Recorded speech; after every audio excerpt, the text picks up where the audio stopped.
इस वक्त हमारे साथ बातचीत के लिए समाजवादी पार्टी के लोकसभा सांसद एसटी हसन जी मौजूद हैं। सर, लोकसभा और राज्यसभा की कार्रवाई नहीं चल पा रही है। मानसून सत्र के 9वें दिन भी जोरदार हंगामा हुआ।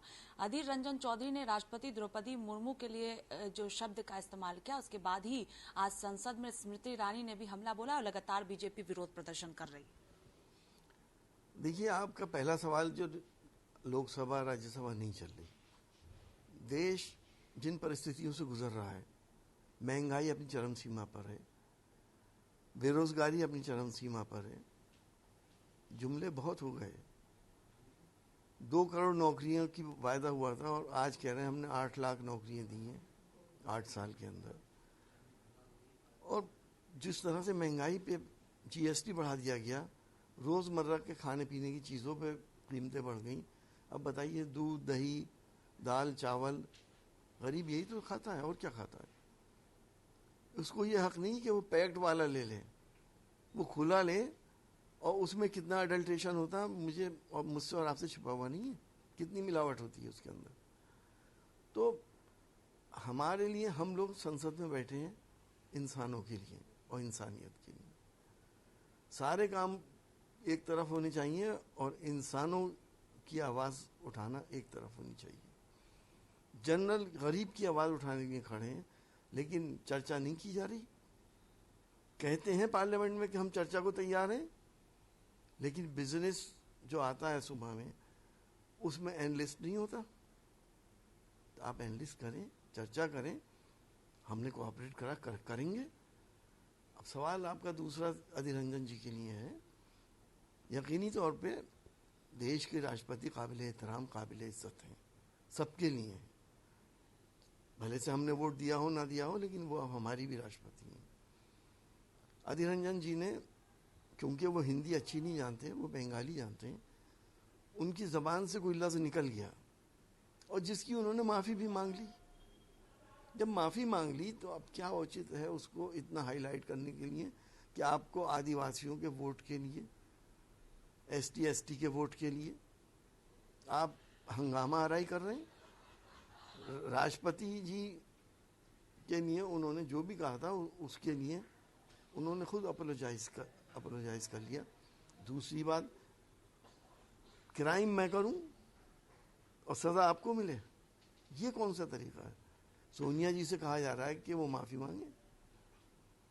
सोनिया जी खुद एक बड़ी लीडर है हमारे देश की, और जब उन्होंने रमा देवी जी, क्योंकि वो भी सीनियर पार्लियामेंटेरियन है, उनके बेंच पे जाकर उनसे बात कर रही थी।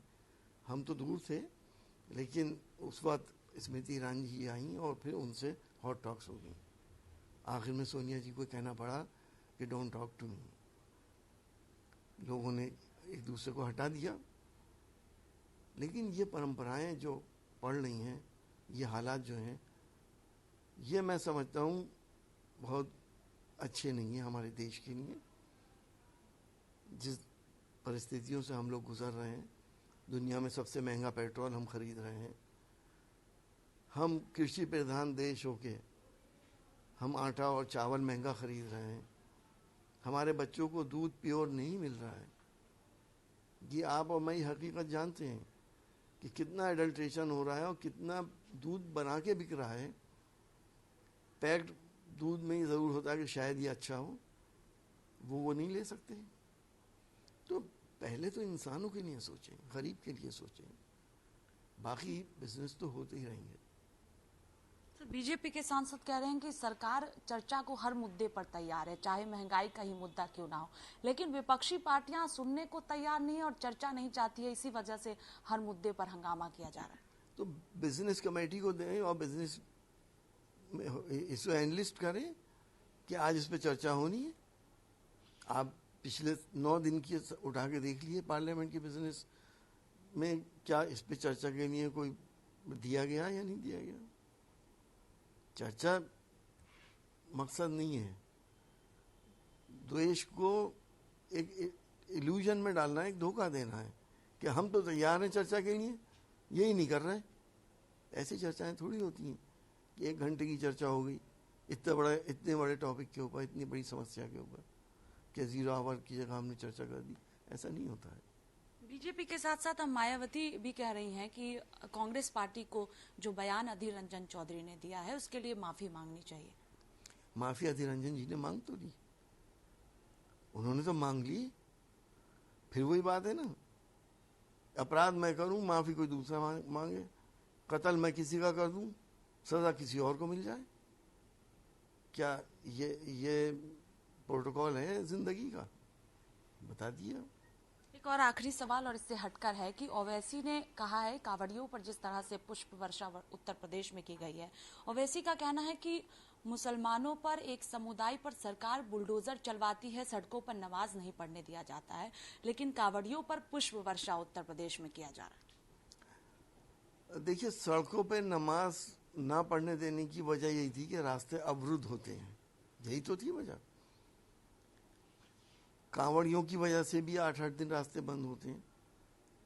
लेकिन मैं इस फेवर में हूं कि उनको भी उतना ही, कांवड़ियों को भी उतना ही सम्मान मिलना चाहिए और उतना ही नमाज पढ़ने वाले को मिलना चाहिए।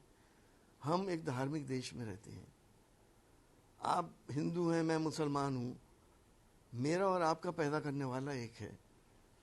हम उसी की इबादत और पूजा करते हैं, भले से हमारे रास्ते अलग हों।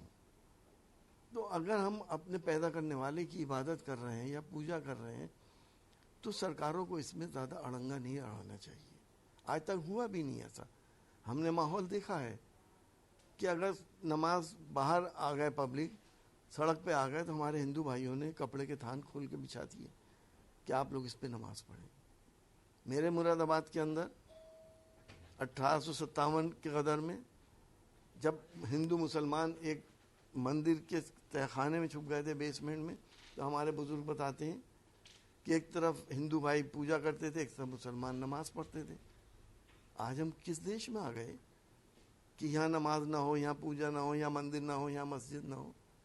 अरे उसकी बेसिक तो देखिए कि ये है क्यों?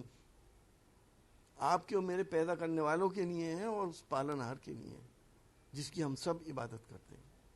बहुत शुक्रिया बातचीत के लिए। कैमरा पर्सन रोहित के साथ स्वाति पाठक, भारत समाचार, दिल्ली।